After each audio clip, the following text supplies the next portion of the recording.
Hello, my name is Ruben Ochoa. I'm here at the Smithsonian American Art Museum, and we're standing here in front of my work, What If Walls Created Spaces?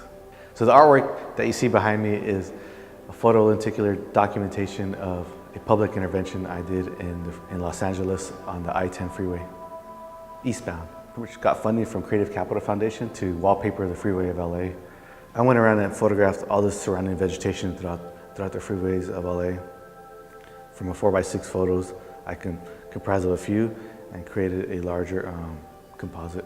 The digital composite that I created through Photoshop was then printed digitally on wallpaper vinyl.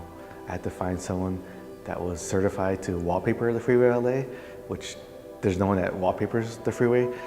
So I had to find a contractor that was willing to do that. So I had to take a course on how to shut down the shoulder of the freeway. We had to do it when cars are flying like 60 miles per hour.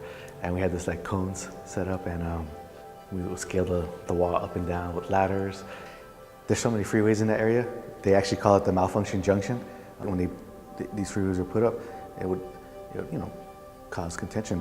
It now crosses different areas, different barrios, different neighborhoods, and it would dissect communities. So this was done right in that area. That's what I was trying to capture. Capturing it was, when I was conceiving the work, it was like, growing up in Southern California, you're always on the freeway, you're always driving, you're going from one neighborhood to another. But the freeways usually, you get to pass a lot of those areas, but as you investigate or you live in the area, you start to understand why, or how certain areas are, how the built environment has disrupted several neighborhoods and communities, how it's like torn the social fabric in some areas. The wallpaper was up for 3 months.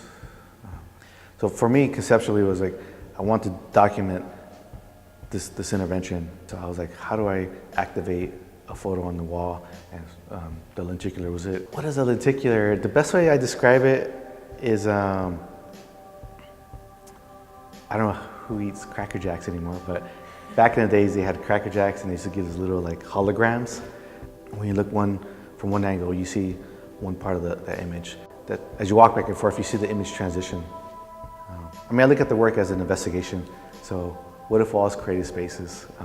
Like, can walls create spaces? It's they do. They create walls, create spaces to allow people in, to not allow people in. To keep people in and keep people out.